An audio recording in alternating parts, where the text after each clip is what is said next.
Irmãos e irmãs, vamos a mais uma liturgia da palavra da Igreja Católica Apostólica Romana nos meus endereços telemáticos. Paulo Roberto Maciel. Maciel é endereço geral para chegar ao YouTube, Instagram, Facebook e blog.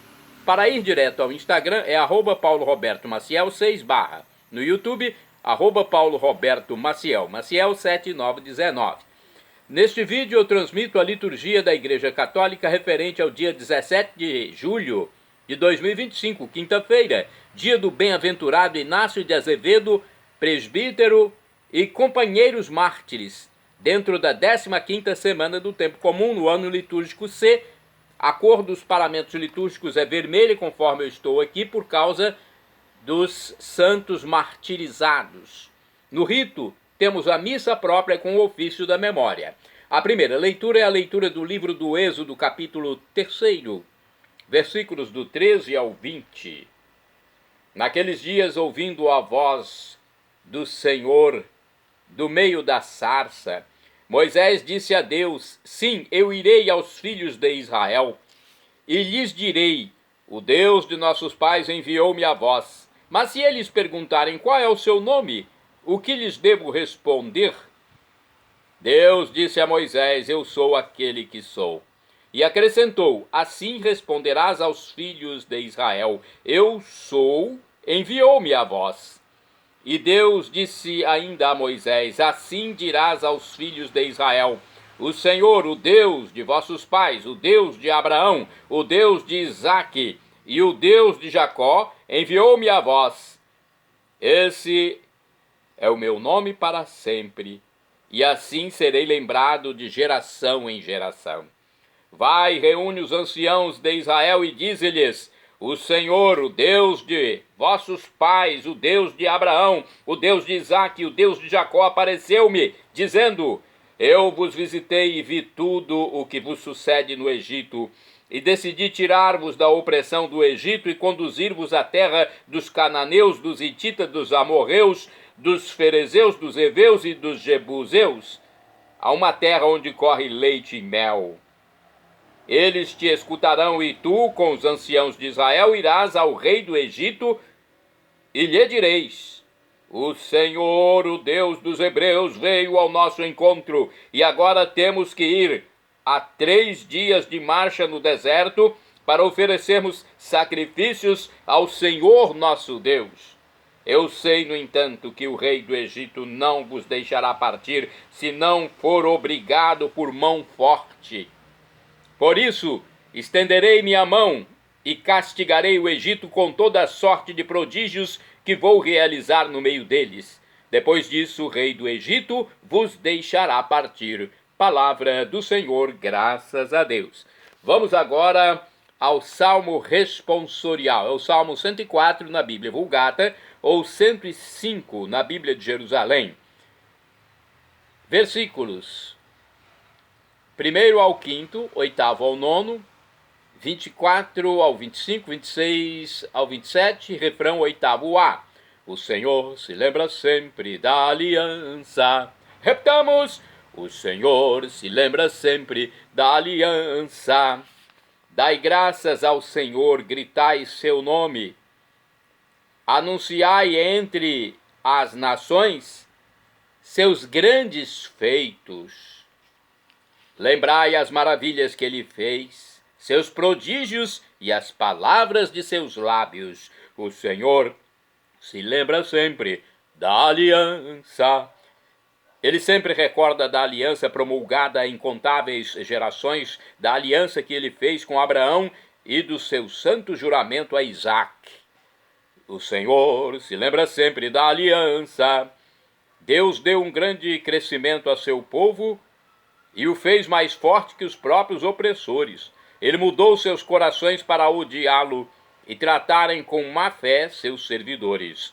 O Senhor se lembra sempre da aliança. Então mandou Moisés, seu mensageiro, e igualmente a Arão, seu escolhido. Por meio deles realizou muitos prodígios e na terra do Egito maravilhas. O Senhor se lembra sempre da aliança. Repetamos: o Senhor se lembra sempre da aliança. Agora vamos ao Evangelho. Primeiro vamos recepcioná-lo, vamos aclamá-lo e depois proclamá-lo. O Evangelho de hoje é o escrito por São Mateus, discípulo de Jesus, apóstolo. Era Levi, o seu nome, mudou para Mateus. Capítulo 11, versículos do 28 ao 30. Vamos recepcionar o Evangelho então com um cântico. Aleluia, aleluia, aleluia, aleluia, aleluia, aleluia, aleluia, aleluia. Vinde a mim, todos vós que estáis cansados, e descanso eu vos darei, diz o Senhor. Aleluia, aleluia, aleluia, aleluia, aleluia, aleluia, aleluia, aleluia. O Senhor esteja convosco, Ele está no meio de nós. Proclamação do Evangelho de Jesus Cristo, segundo São Mateus. Glória a vós, Senhor. Pelo sinal da Santa Cruz, livra-nos Deus, nosso Senhor, dos nossos inimigos. Naquele tempo tomou Jesus a palavra e disse: Vinde a mim, todos vós que estáis cansados e fatigados, sob o peso dos vossos fardos, e eu vos darei descanso.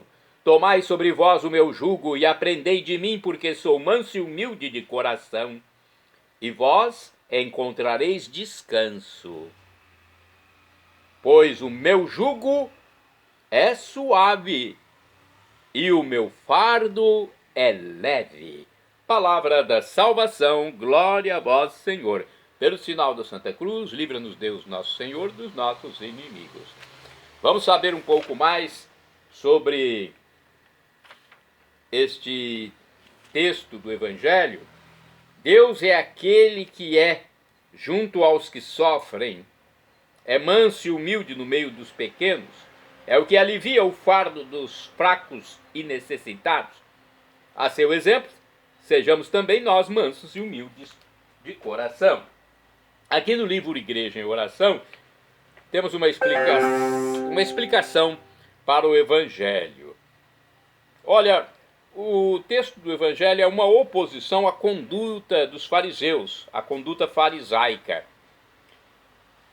Estes religiosos judeus colocavam nas costas das pessoas pesados fardos, os quais nem eles mesmos conseguiam suportar. É uma religião opressora, ritualista e legalista, que não promove a prática do bem, da justiça. É nesse contexto que ressoa a voz de Jesus. Vinde a mim, todos vós que estáis cansados e fatigados, sob o peso dos vossos fardos, e eu vos darei descanso. Versículo 28. Jesus é manso e humilde de coração, e em sua pessoa encontraremos descanso. O Senhor é aquele que continua a libertar homens e mulheres das estruturas de morte, violência e opressão, chamando-os ao amor e também à paz. Temos mais reflexão aqui no livro Dia a Dia com o Evangelho.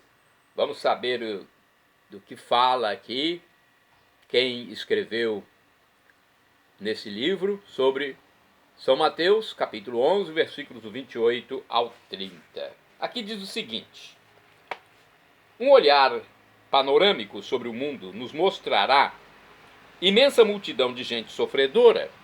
Boa parte do sofrimento é causada por governos opressores, dirigentes intolerantes com as religiões, má distribuição de renda, miséria, a prática do aborto, o tráfico de pessoas, o uso desenfreado e irresponsável do sexo, a não aceitação de Deus na própria vida. Tudo isso concorre para sufocar a humanidade e envolvê-la na tristeza, na infelicidade. Jesus vem mostrar outro caminho. Ele pessoalmente se dispõe a conduzir os que ouvem sua voz e decidem segui-lo. Ele é manso e humilde, é nosso ombro amigo e conforto para os momentos de angústia, saída certa quando estamos desorientados. Seu coração permanece generosamente aberto para todos. Venham a mim, todos vocês que andam cansados. Você já procurou o ombro de Jesus?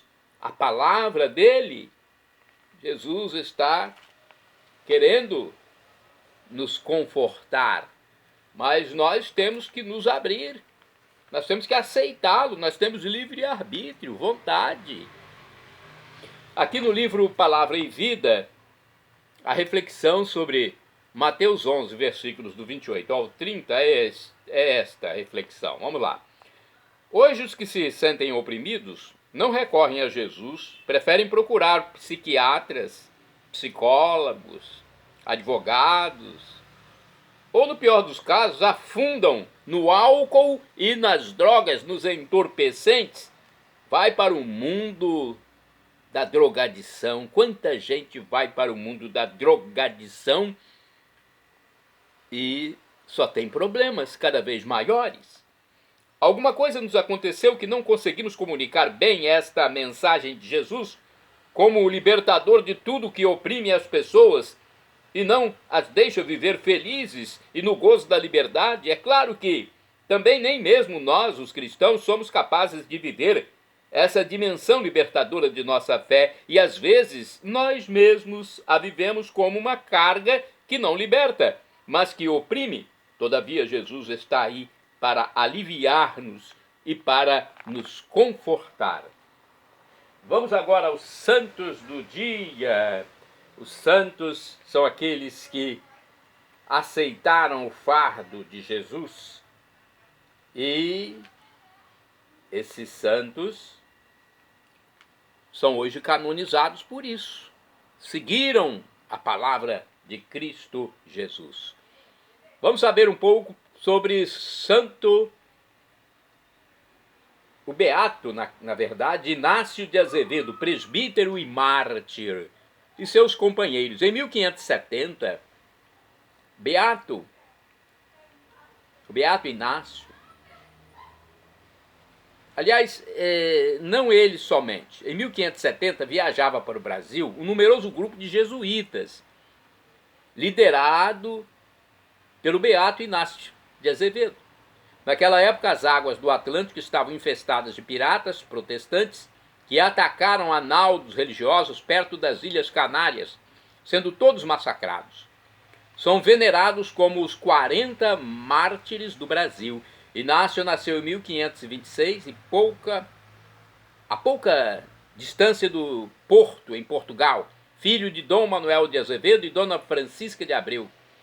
Na mocidade serviu como pajem na corte do rei Dom João III. A sua mudança de vida foi súbita e surpreendente. Aconselhado por um amigo, assistiu às preleções do famoso jesuíta espanhol, Padre Francisco Estrada, em passagem pelo Porto, e imediatamente o desejo de tornar-se religioso aflorou em sua alma como decisão irrevogável.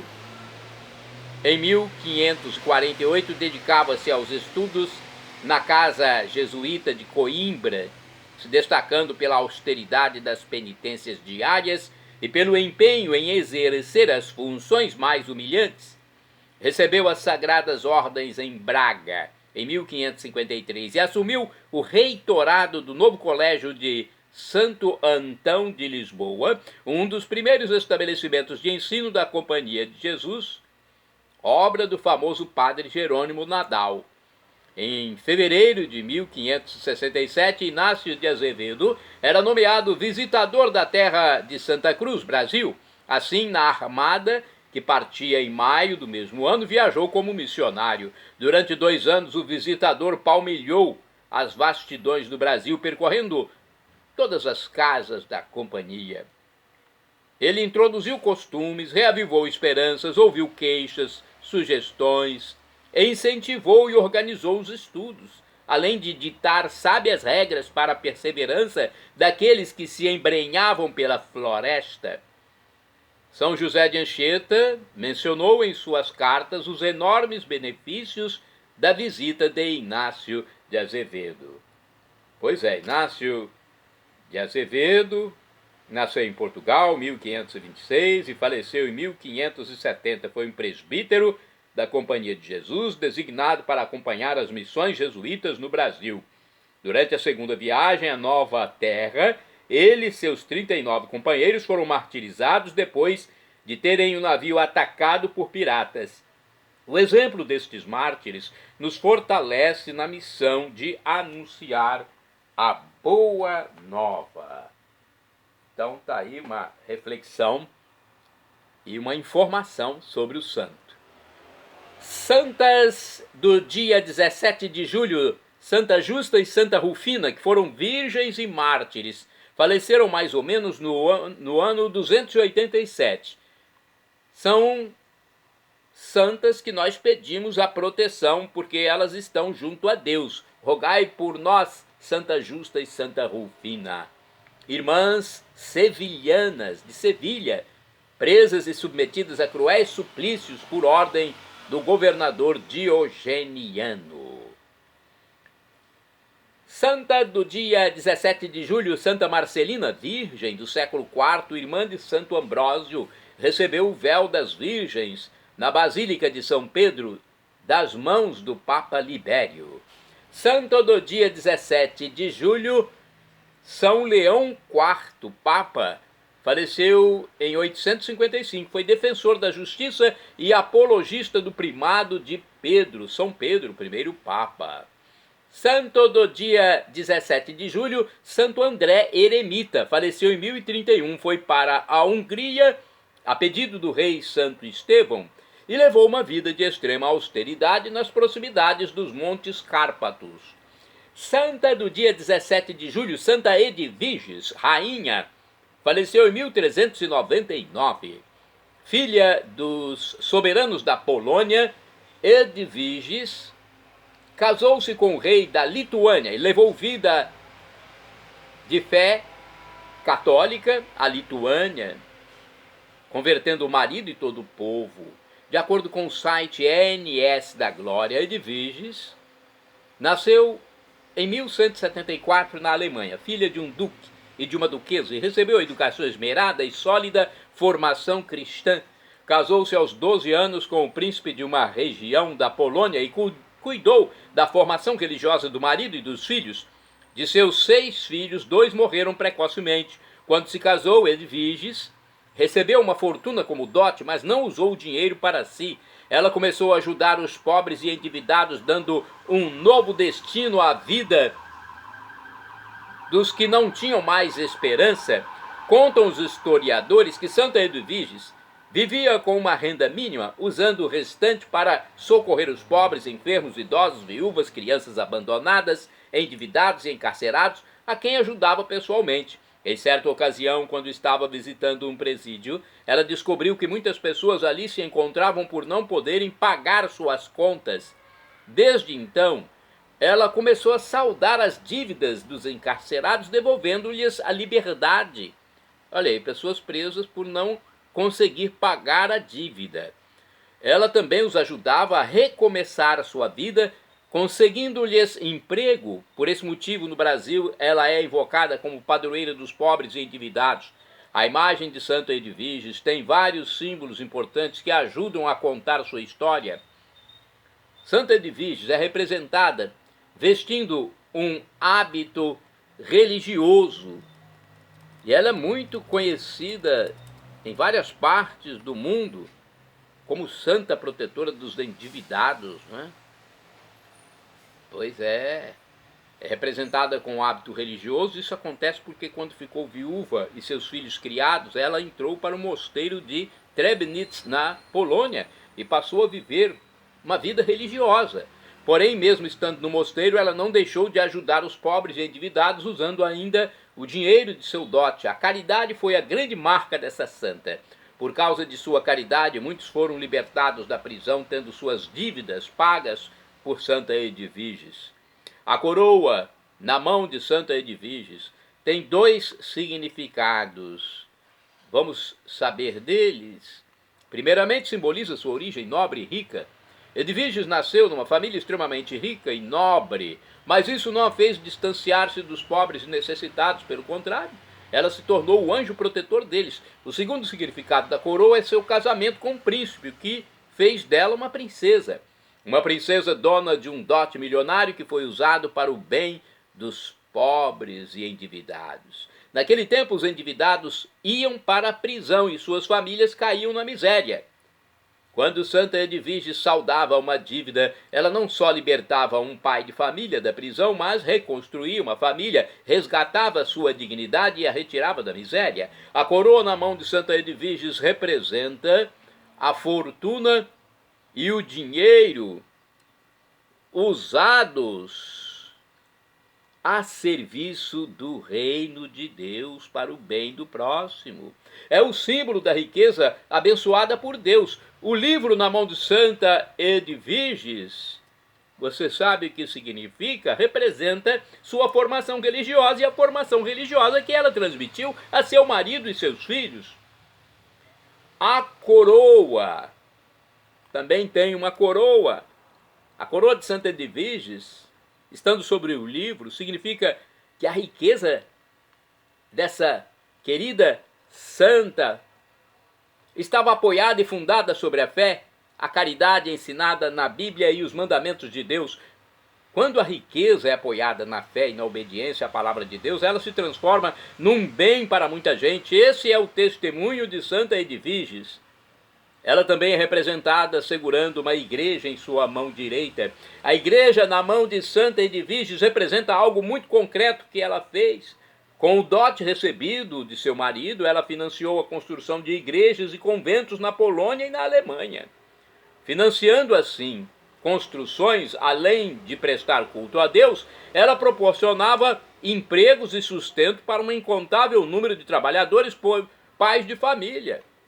Por isso, Santa Edviges é conhecida também como protetora das famílias. Bem-aventuradas do dia 17 de julho são as beatas Teresa de Santo Agostinho e 15 companheiras virgens e mártires. Faleceram em 1794. Foram religiosas do Carmelo de Compiègne, guilhotinadas durante a famigerada e anticristã Revolução Francesa. A Revolução Francesa fez muito mal aos cristãos, à sociedade em geral. Bem-aventurado do dia 17 de julho é o beato Paulo Goidic, ou Goidir, bispo e mártir. Faleceu em 1960, sendo ordinário da eparquia de Prešov, na Eslováquia, foi jogado na prisão. Paulo Goidir morreu depois de sofrer atrozes torturas e, portanto, é um mártir de Cristo Jesus. Beato Paulo Goidir, rogai por mim, junto a Deus, rogai por nós. O beato precisa apenas de mais um milagre para ser declarado santo, para ser canonizado. Mais um milagre com a intercessão dele e teremos mais um santo. Shalom Adonai é uma expressão hebraica que significa a paz de Deus. É o que eu desejo para todos vocês. El Shaddai, também do hebraico, significa Deus Todo-Poderoso, Deus Onipotente. Ele proverá aquilo que você deseja, se for para o seu bem. O professor e escritor de mais de 100 livros da Igreja Católica Apostólica Romana, Felipe Rinaldo Queiroz de Aquino, em seu canal no YouTube, onde responde diariamente as nossas dúvidas, esclareceu a minha dúvida sobre essa pergunta. Quando eu oro para Deus, quais as respostas que ele pode me dar? São 3 respostas, disse o professor e escritor Felipe Rinaldo Queiroz de Aquino. 3 respostas: sim, não ou espere. A melhor ele nos dará, mesmo que seja um não. Até o pai terreno, a mãe terrena, dão um não para o filho quando veem que é o melhor. Imagine Deus, que é onisciente, é onipresente, onipotente. Quando receber um não, então, de Deus, saiba que é o melhor para você. Eu recebi muitos nãos de Deus. Confesso que, na hora que eu recebi o não, primeiro não, segundo não, eu não entendi. E fiquei até aborrecido na minha pequena consciência. Mas depois eu fui ver que os nãos que eu recebi lá atrás foram as melhores coisas para mim. Talvez se eu tivesse recebido sims do passado, eu não mais estaria aqui evangelizando. Agora, do aramaico eu clamo, Maranatá, como dizemos nós católicos, ou Maranata, como dizem nossos irmãos separados, os evangélicos ou protestantes. Não importa, a pronúncia e o significado é o mesmo. Vinde, Senhor Jesus. Um dia ele voltará na sua glória e nós teremos um corpo no juízo final, quando formos ressuscitados também, teremos um corpo semelhante ao de Jesus. É uma situação que não sabemos explicar na nossa pequena mente. É algo inexprimível, indizível, inefável, inexpressável, grandioso, wonderful, maravilhoso. São Paulo diz que a tribulação de agora nem se compara com a glória futura que será revelada em nós. Já pensou você ter o corpo semelhante ao de Jesus subindo ao céu? Jesus subiu ao céu com um corpo ressuscitado. Desapareceu num átimo de segundo da frente dos discípulos de Emaús, quando abençoava a refeição. Modificou a aparência. Multiplicou, fez uma pesca milagrosa com os discípulos na praia. Estava lá na praia, os discípulos, os seus apóstolos no mar, sem conseguir pescar. Ele fez o milagre e os apóstolos tiveram uma grande pesca. Podia comer ou não comer, beber ou não beber, é um corpo que nós não entendemos em nossa cabeça. É uma matéria diferente dessa aqui. É espiritual e material ao mesmo tempo, pode comer ou não comer, beber ou não beber, assumir um semblante diferente. Pode entrar numa parede sem quebrá-la, passa por ela.